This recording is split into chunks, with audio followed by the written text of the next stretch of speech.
Convido você para abrir sua Bíblia comigo na carta de Paulo aos Romanos, no capítulo 4, versos 16 a 21. Romanos, capítulo 4, versos 16 a 21. Está escrito: esta é a razão porque provém da fé, para que seja segundo a graça, a fim de que seja firme a promessa para toda a descendência, não somente ao que está no regime da lei, mas também ao que é da fé que teve Abraão, porque Abraão é pai de todos nós, como está escrito: por pai de muitas nações te constituí, perante aquele no qual creu, o Deus que vivifica os mortos e chama à existência as coisas que não existem. Abraão, esperando contra a esperança, creu, para vir a ser pai de muitas nações, segundo lhe foi ou lhe fora dito: assim será a tua descendência. E sem enfraquecer na fé, embora levasse em conta o seu próprio corpo amortecido, sendo já de 100 anos, e a idade avançada de Sara, não duvidou por incredulidade da promessa de Deus, mas pela fé se fortaleceu, dando glória a Deus, estando plenamente convicto de que Ele era poderoso para cumprir o que prometera.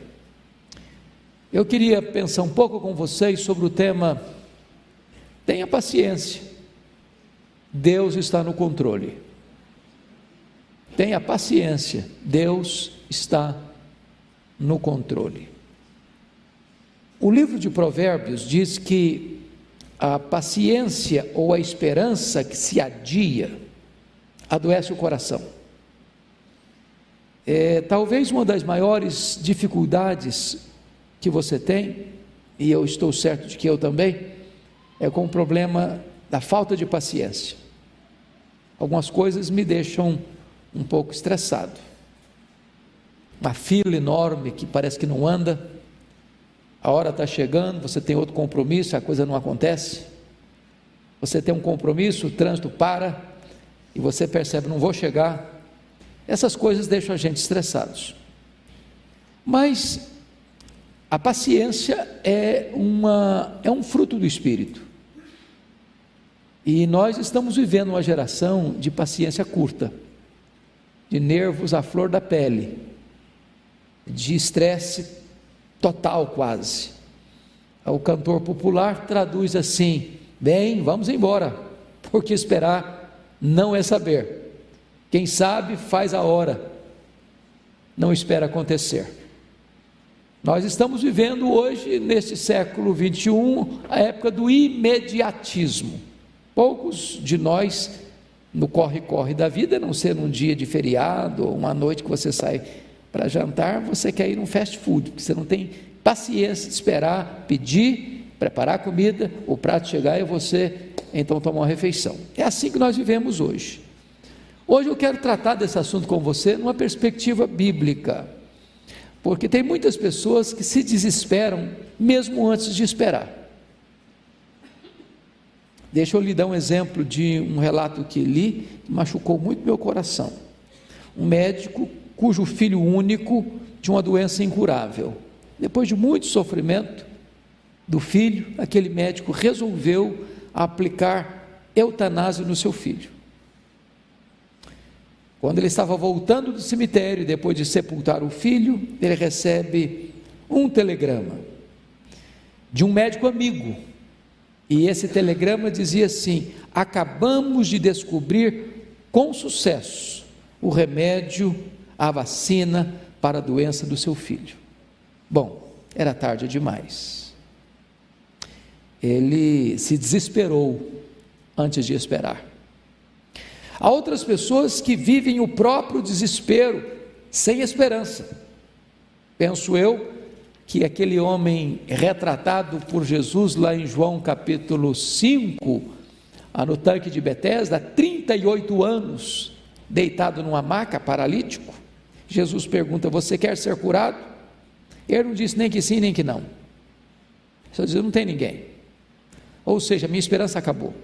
Eu não tenho mais nenhuma perspectiva de que minha vida seja mudada, de que meu destino será alterado, de que eu um dia possa andar. Para mim, acabou o meu projeto de vida. Tem muita gente assim, já jogou a toalha, já não espera mais nada, já se capitulou. Há outros que esperam até mesmo com segurança, louvado seja Deus, não importa a circunstância. E eu me lembro, ao ler a biografia de Dwight Lyman Moody, que quando ele estava nos últimos momentos de vida, longe de estar desesperado, como estava Voltaire quando morreu, aquele grande cético e ateu, que disse que o cristianismo seria banido da Europa, Moody disse o seguinte: afasta-se a terra, aproxima-se o céu, eu estou entrando na glória.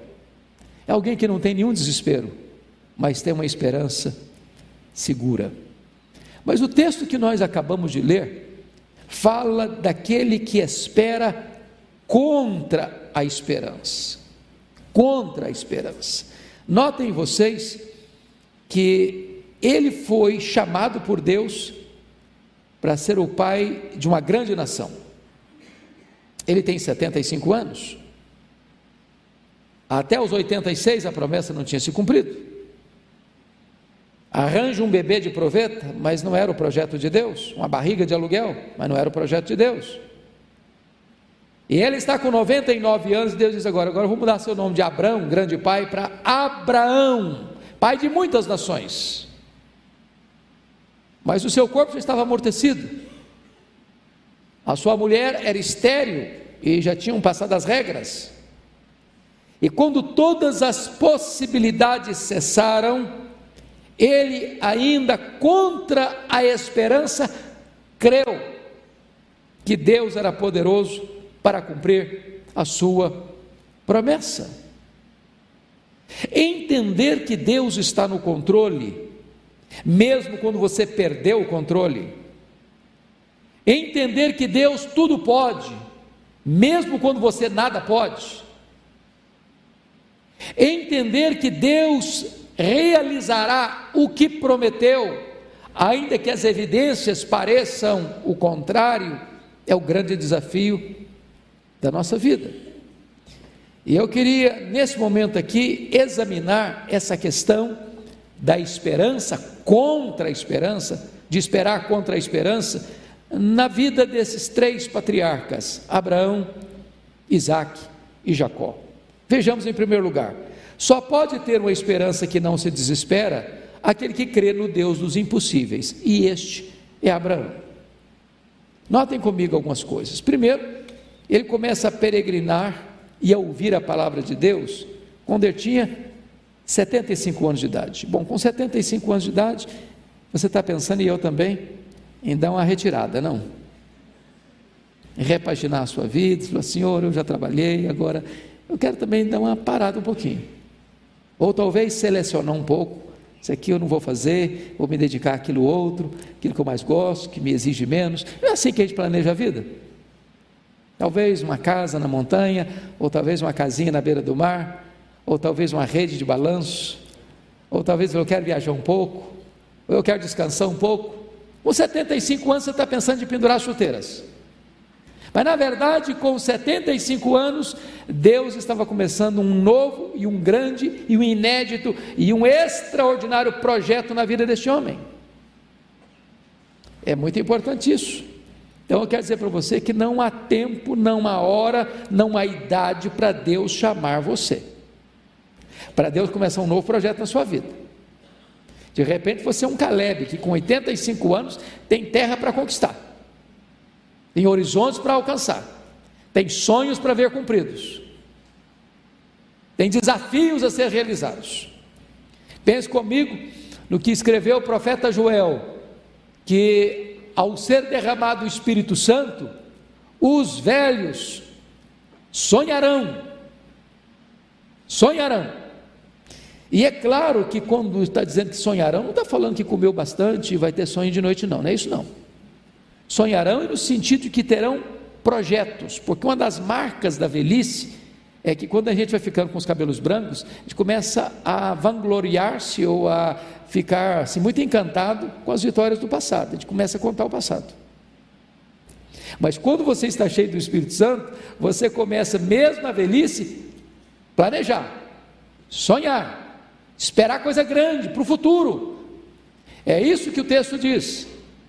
Por exemplo, Winston Churchill tornou-se primeiro-ministro da Inglaterra aos 70 anos e liderou a Inglaterra na sua maior crise na Segunda Guerra Mundial, evitando que aquele país naufragasse pela invasão dos inimigos.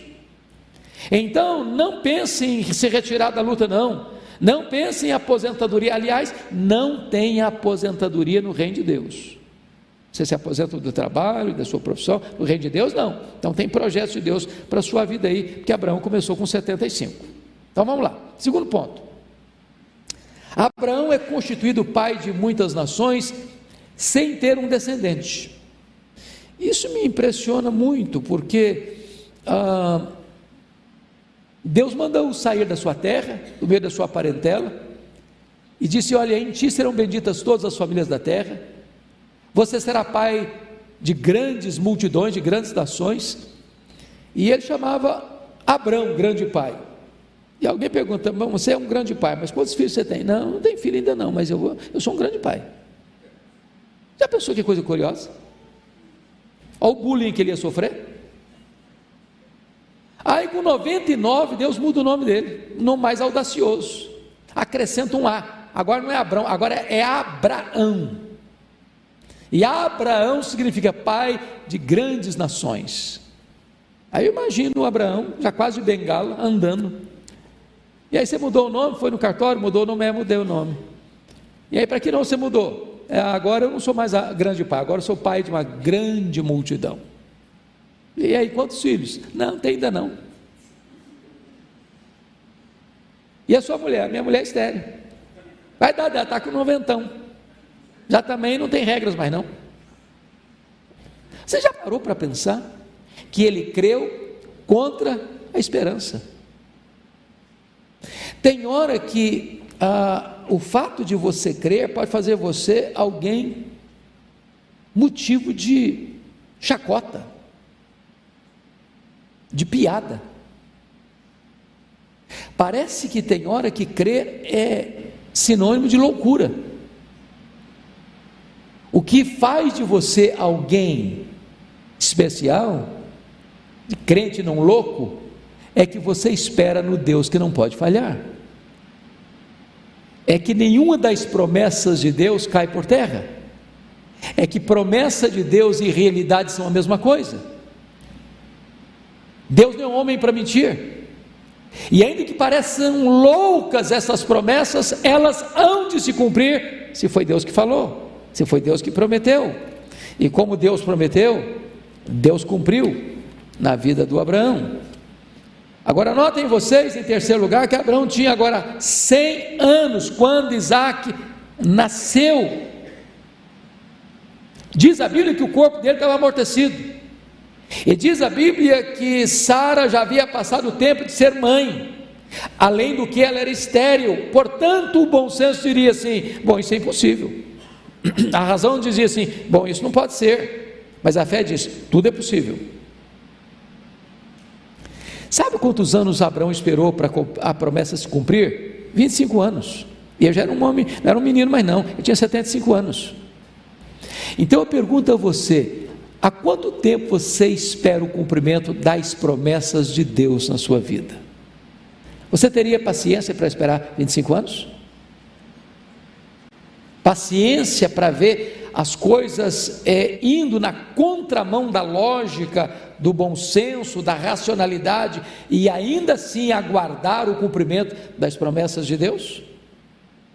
Diz o texto: Abraão não duvidou da promessa de Deus por incredulidade, mas pela fé se fortaleceu, dando glória a Deus, estando plenamente convicto de que Ele era poderoso para cumprir o que prometera. Nós não vivemos pela razão, nós não vivemos pela emoção, nós não vivemos pelas evidências, nós vivemos pela fé. Quarto lugar, Notem vocês que quando Isaac estava um rapaz, eu não sei com que idade Isaac estava, a Bíblia não menciona, mas não devia ser um menino, devia ser um adolescente pelo menos, capaz de pegar um fecho de lenha e carregá-lo nas costas. Então você não bota um fecho de lenha nas costas de uma criança, você bota um fecho de lenha nas costas de um adulto. E quando Deus aparece para Abraão e diz assim: Abraão, eis-me aqui, Senhor, oferece o teu filho, a quem amas, Isaque, em holocausto, no monte que eu te mostrarei. Abraão bate continência, não espera nem o dia amanhecer. A Bíblia não diz, mas eu acho que ele não contou para Sara, que se tivesse contado talvez ele não teria saído de casa com o menino. Você pode ir sozinho, com meu filho você vai não.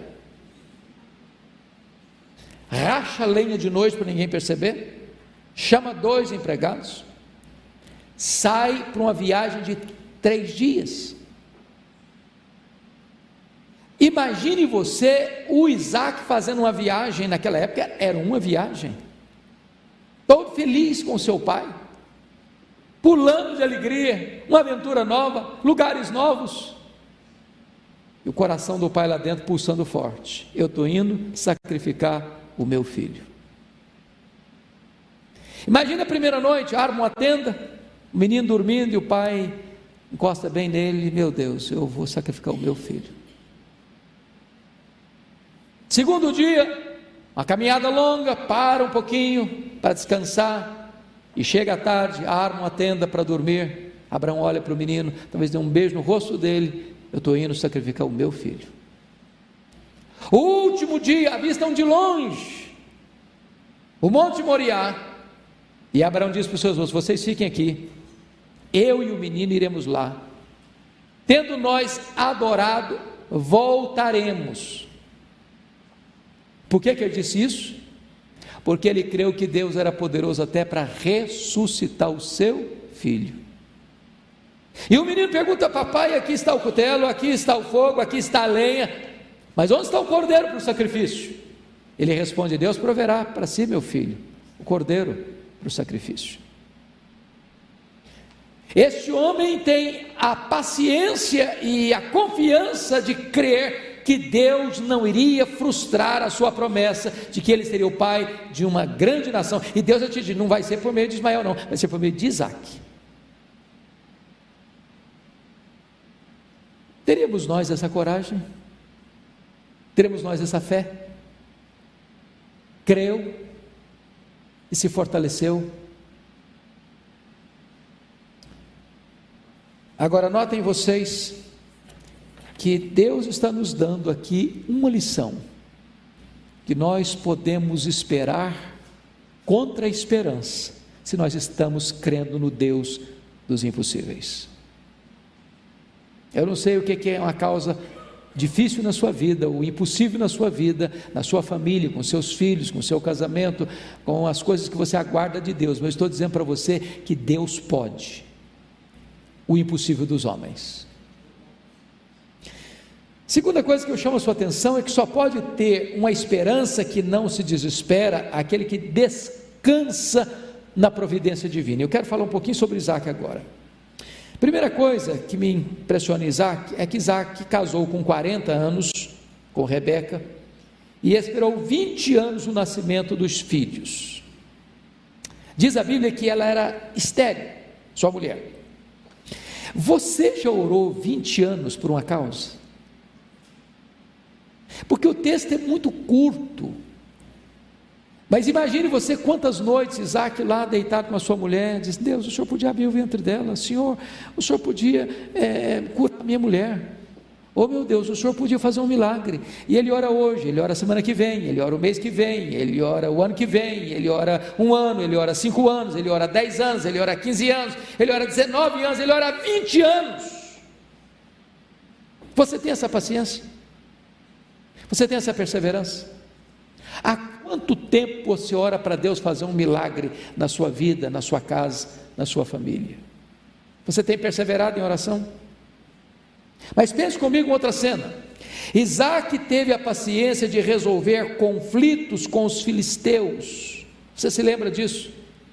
Isaac era um homem muito próspero, ele prosperou no deserto. A Bíblia diz que ele semeou no deserto e ele colheu a 100 por um. E isso produziu invejas, porque ele cavava um poço e dava água, aí vinham os filisteus por inveja, enterrava, jogava terra e parava de brotar água. Ele ia para frente, cavava outro poço e os filisteus iam lá, enterravam os poços e parava de jorrar água. Ele ia para frente, cavava outros poços e eles iam enterrar os poços, e ele não brigava.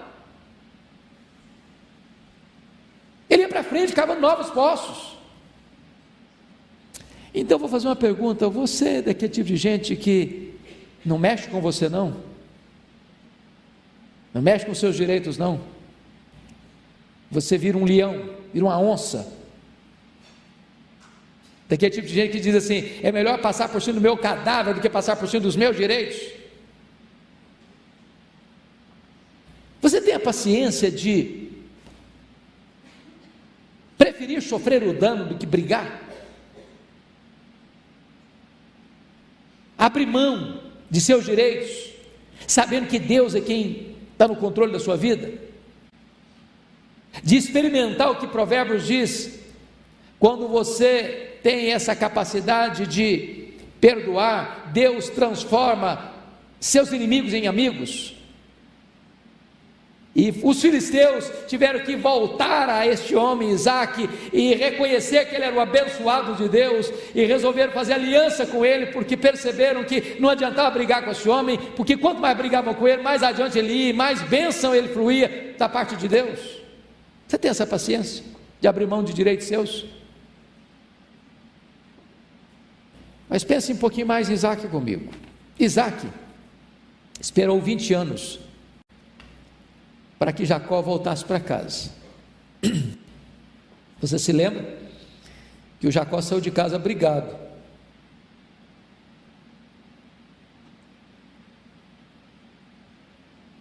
Depois de trair o pai, depois de enganar o irmão, e depois do irmão, Esaú falou o seguinte: meu pai vai morrer logo, e não morreu logo coisa nenhuma, e eu vou matar meu irmão.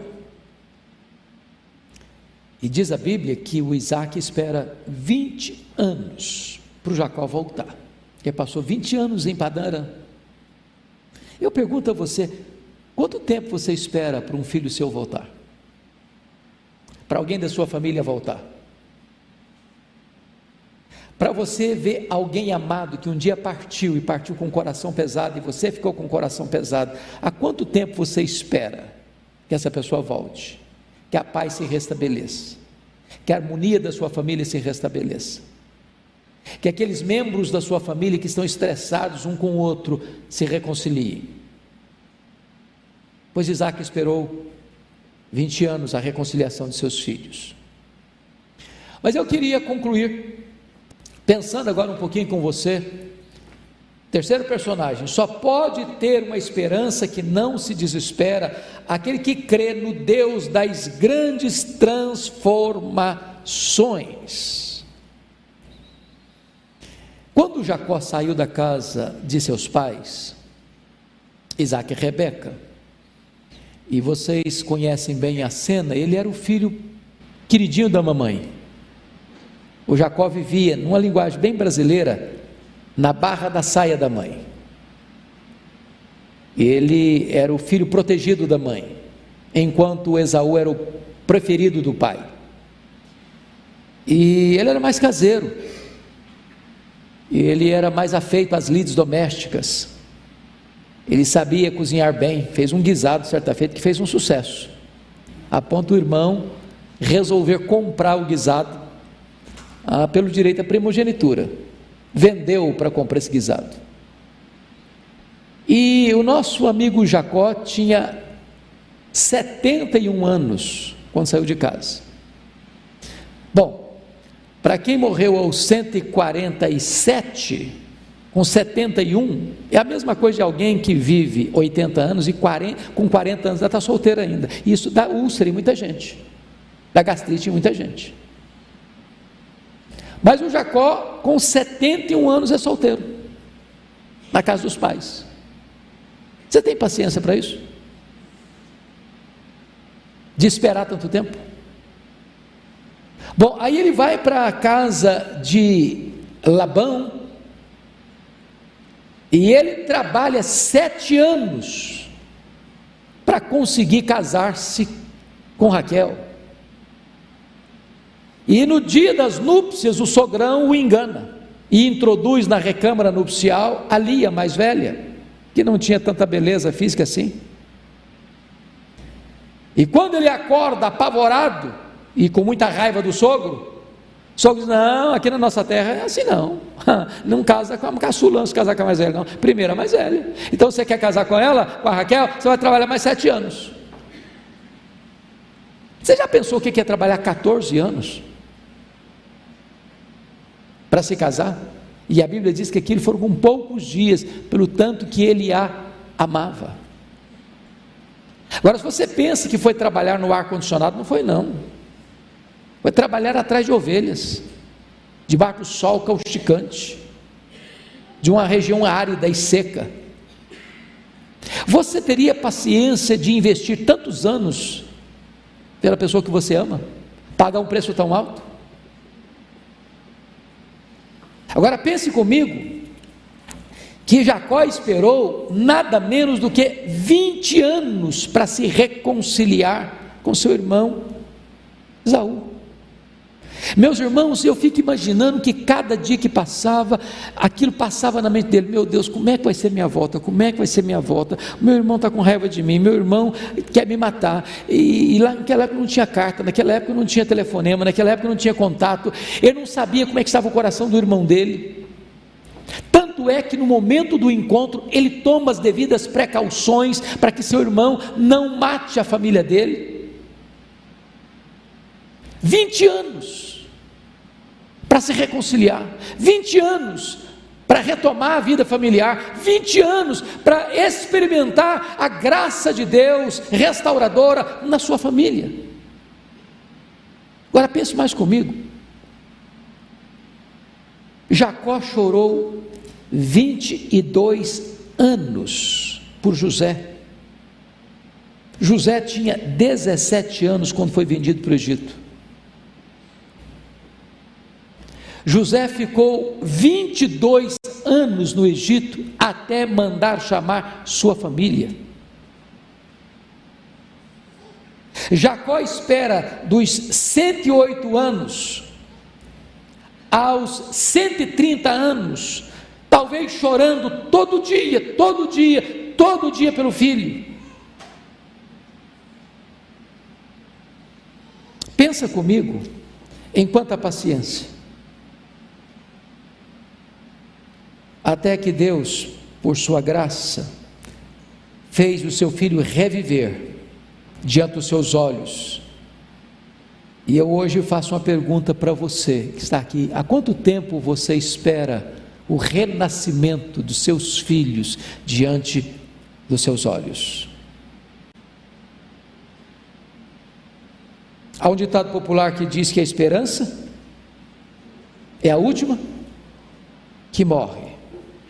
Para muitos a esperança já morreu, mas se você crê no Deus de Abraão, no Deus de Isaac e no Deus de Jacó, você pode ter a esperança que não se desespera, porque aquele em quem você espera é o Deus que vivifica os mortos, é o Deus que chama à existência as coisas que não existem, que faz com que a mulher estéril seja alegre mãe de filhos, que pode o impossível.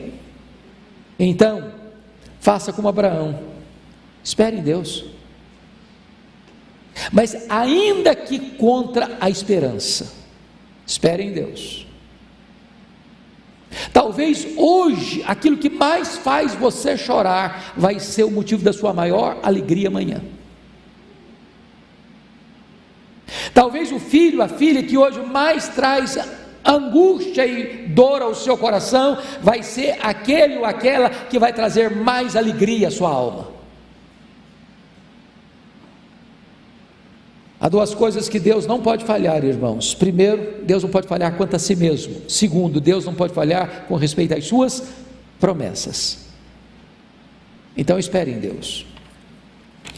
Eu queria que nesse momento você pudesse fechar seus olhos, curvar sua fronte e colocar a sua vida diante de Deus. Você que está esperando um milagre acontecer na sua vida, na sua família, na sua casa. Você, esposa, ainda pode ver seu marido convertido ao Senhor. Você, pai, você, mãe, pode ainda ver seu filho e sua filha se rendendo aos pés do Salvador.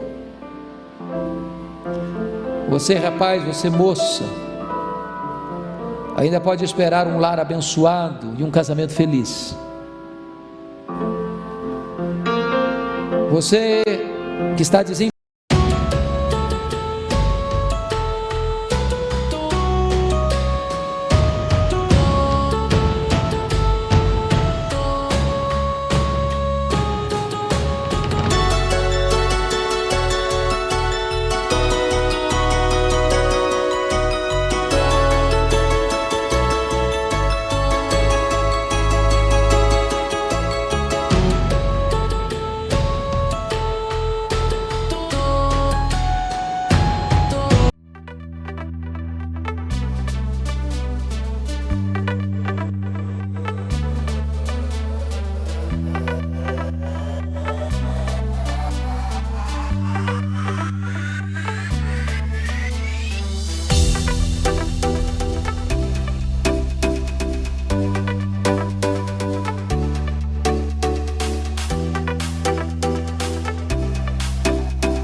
empregado, pode ainda ver uma porta da providência de Deus se abrindo para você. Você, marido, você, esposa, que está com o casamento fragilizado, pode ver seu casamento ressuscitando das cinzas. Você que acha que o seu amor acabou, Deus pode acender essas chamas de novo. Então eu clamo a você a conhecer o Deus de Abraão, o Deus de Isaac, o Deus de Jacó, o Deus que ressuscita os nossos sonhos, Deus que nos toma quando nós já estamos completamente falidos e realiza um grande milagre para que toda a glória seja dele. Hoje você pode agir como Abraão, que esperando contra a esperança, creu, e sem enfraquecer na fé, embora levasse em conta o seu próprio corpo amortecido, sendo já de 100 anos e a idade avançada de sua mulher, não duvidou por incredulidade da promessa de Deus, mas pela fé se fortaleceu, dando glória a Deus. Bendito é o teu nome, Senhor, porque tu és o mesmo Deus do passado, o Deus que age, o Deus que intervém, o Deus que opera maravilhas, o Deus que realiza milagres, o Deus que surpreende, o Deus para quem não há impossíveis, o Deus todo-poderoso que está aqui agora, nesta noite, assistindo-nos, cercando-nos com o seu cuidado. Bendito é o teu nome. Aquieta a nossa alma, abranda os temores do nosso coração e gera em nós, Deus, aquela fé inabalável, aquela confiança plena de esperar, ainda que contra a esperança. Assim oramos, e assim adoramos, e assim exaltamos o teu nome, em Cristo Jesus, nosso Salvador. Amém.